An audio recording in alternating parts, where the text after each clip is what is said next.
Bonjour et bienvenue sur Génération Afrique. Génération Afrique a pour but de changer les mentalités afro-caribéennes et d'informer. Donc nous sommes au Congo-Brazzaville.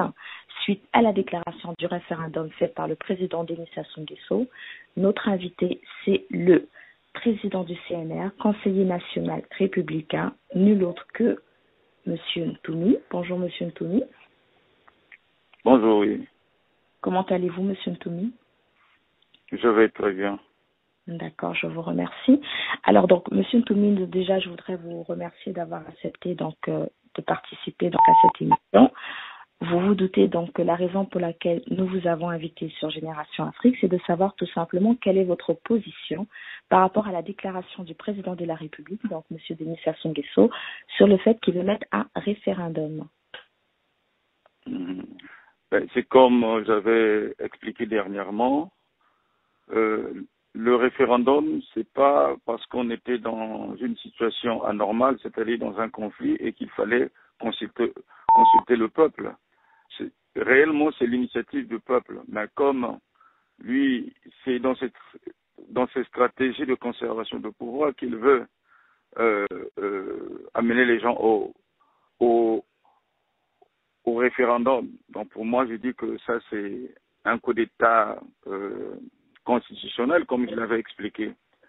Maintenant, lui-même, il sera responsable, il va tirer les conséquences de ce qui va arriver. Mais moi, je suis un partenaire de paix avec lui, puisque nous avons connu une situation commune, et j'étais obligé effectivement de prévenir, de lui dire que l'allure où vous voulez amener les choses, sachez que vous allez embraser le pays, sachez que vous allez faire que les Congolais qui étaient en accord soient encore désunis, alors que ça n'arrange pas la République. Donc ça, c'est ce que vous avez dit donc, au président de la République? Ou c'est ce que vous avez dit dans la dernière déclaration que vous avez faite? Oui, j'avais dit que s'il procède de cette manière, c'est un coup d'État constitutionnel. Donc, c'est ce que les Congolais ne vont pas accepter. Et c'est ce que nous constatons aujourd'hui. Effectivement, il y a un ras-le-bol au niveau de la base. C'est-à-dire, c'est presque toute la population qui se lève pour dire non. Et j'ai peur que le peuple ne dévance les politiques, parce que sinon, ça sera très difficile pour recadrer et puis pour canaliser les choses. Donc c'est pourquoi moi je trouve que la position qu'il a pris là, c'est une mauvaise position. Alors, mais justement, vous dites que ça n'engagerait que lui si jamais il décide d'aller jusqu'au bout. Est-ce que ça implique que vous, si jamais le référendum se fait, vous lavez les mains et vous ne vous impliquez plus dans la politique? Qu'est-ce que ça implique, cette phrase que vous dites, ça n'engage que lui? Ben écoutez, la politique, quand on la commence déjà, on ne peut pas baisser les bras. On ne peut pas baisser les bras. Il y a des situations auxquelles les politiques doivent débattre en amont, c'est-à-dire discuter, parce que quand vous faites la politique, vous savez que gouverner, c'est prévoir. Et pourquoi nous avons participé aux assises de Sibiti? Parce que qui était une tribune, et on était en face de nos adversaires. Effectivement, c'est devant eux que nous devons dire notre point de vue quant à l'avenir du pays. Mais s'ils sont têtes, ils vont tirer les conséquences eux seuls, mais ça ne veut pas dire que nous allons baisser les bras. Nous allons toujours continuer à défendre notre position, notre vision, ce que nous voyons de l'avenir du pays. Ok, mais concrètement, qu'est-ce que vous allez faire, M. Ntoumi, pour peut-être décourager ou dire au président de la République que ce n'est peut-être pas la voix du peuple, le référendum? Qu'est-ce que vous avez fait depuis votre dernière déclaration pour dire au président de la République que ce n'est pas... Ce que je veux faire, c'est ce que je constate déjà. Ce que j'allais faire, c'est ce que je constate déjà. Parce que je vois tout le peuple debout. À mon sens, quel que soit ce qu'il va faire, il ne va plus, disons, harmoniser ce qu'il allait faire pour faire un passage en force. Donc, c'est à lui, à temps, effectivement, de revenir à la raison, de rebousser chemin et effectivement de consulter tout le monde, c'est-à-dire de laisser les choses en place. Mais si son tête, je sais que le peuple est déjà debout. Mais là, on voit déjà que vous avez assisté donc au dialogue de CBT, vous avez été présent, vous lui avez donné des conseils. On voit quand même que le référendum se fait. Vous, donc, de votre côté, qu'est-ce que vous faites de plus pour assurer au peuple congolais qui pense que vous le soutenez à éviter un bain de sang? Le peuple ne peut plus penser que je soutiens M. Sassou. Mais j'ai précisé ma position depuis tout ce que nous avons fait. J'ai dit ma position. Donc, le peuple est souverain. Le peuple est la souveraine loi. Ça sous-entend que nous regardons maintenant le peuple, nous voyons maintenant le peuple qui doit être à sa hauteur.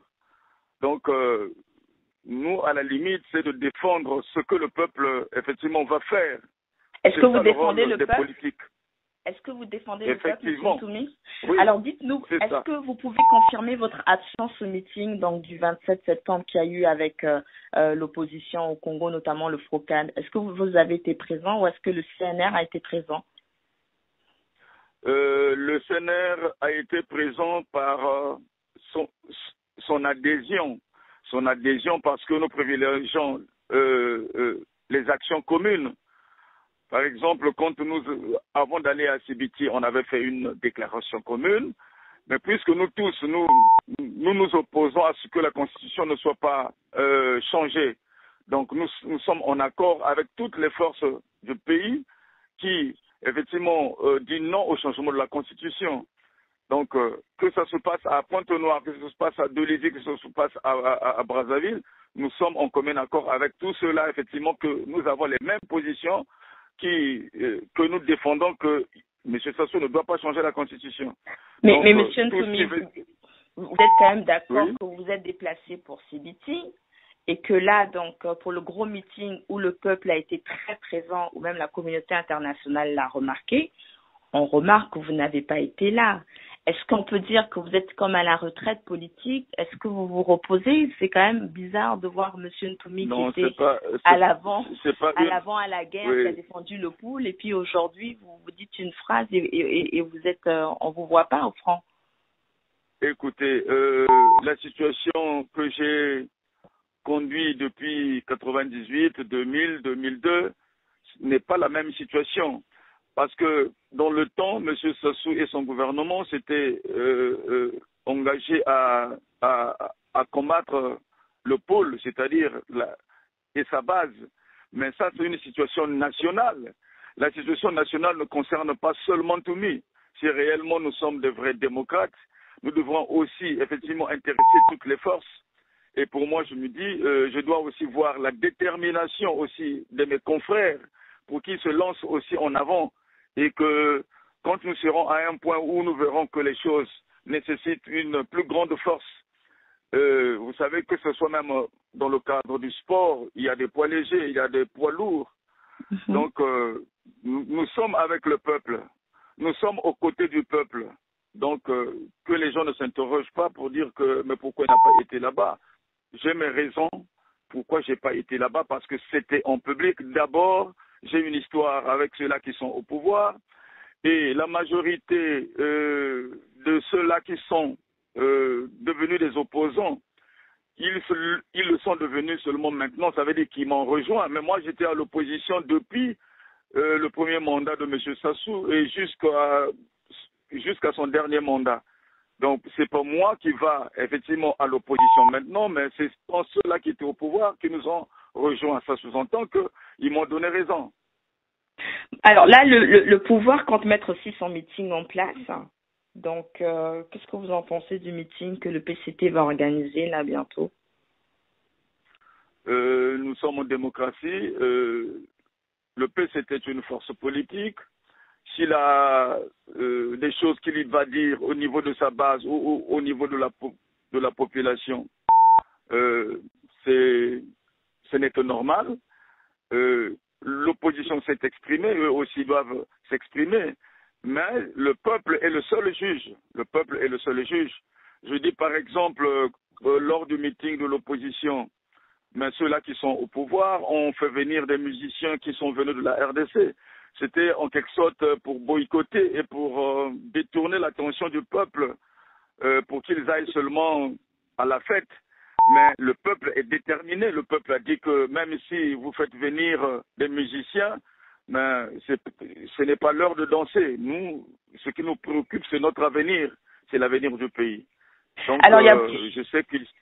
Oui. Il y a beaucoup d'opposants qui se font maintenant attaquer. Donc, qu'est-ce que vous dites par rapport à cela? Qu'ils sont attaqués à leur domicile, on les empêche de se promener dans le pays. Vous ne le vivez pas, mais qu'est-ce que vous direz à vos confrères? Qu'est-ce que vous en pensez?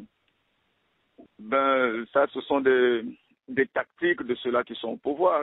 Ils le font toujours. Quand vous êtes dans une prise d'opposition, il faut aussi mettre des garde-fous, savoir ce que vous allez faire, ce que vous devrez faire aussi au cas où.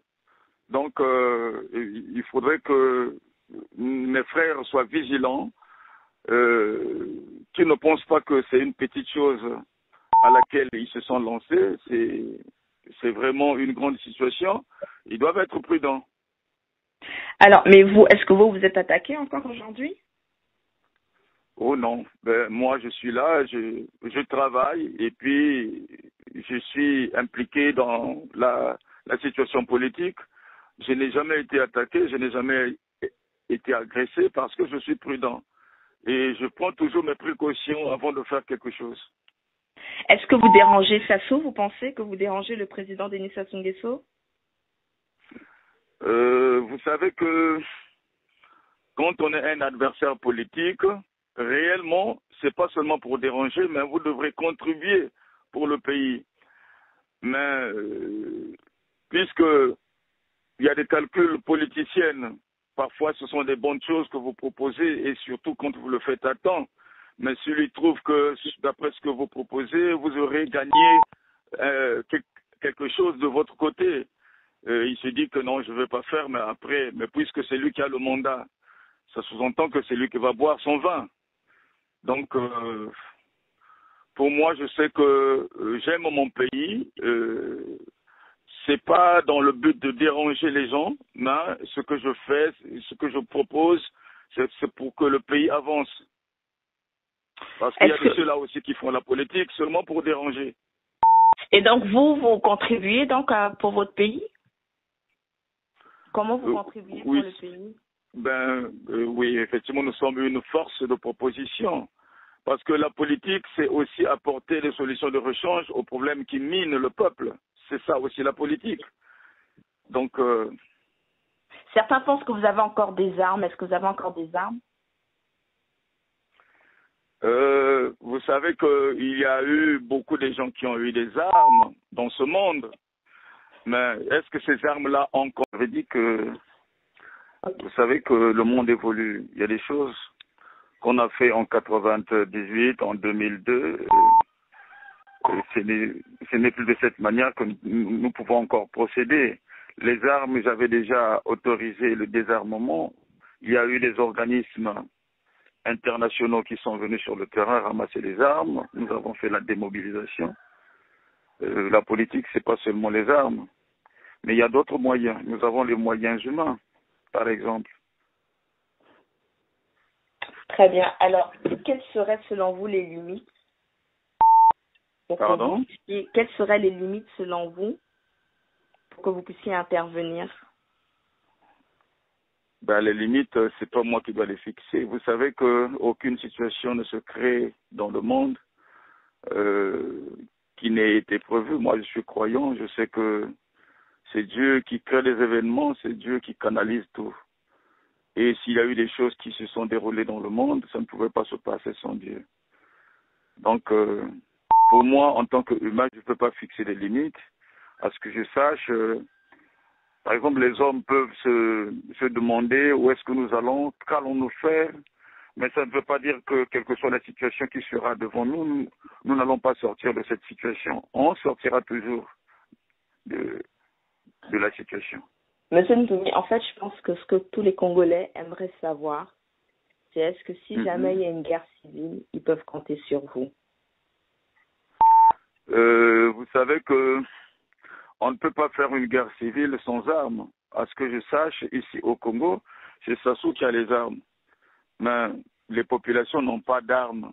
À moins que les militaires enlèvent leur uniforme, puisqu'ils savent comment ils peuvent s'approprier des armes. Mais ça aussi, c'est un chemin qui n'est pas bon, parce que je sais ce que ça va amener après. Donc le mieux, c'est de résister sans armes, ou bien d'opter pour une défiance politique. C'est plus meilleur que de procéder par ce moyen-là. Très bien. Ben, nous arrivons à la fin. Monsieur Ntoumi, est-ce que vous avez un mot de fin ou un conseil que vous souhaiterez donner à ceux qui vous écoutent?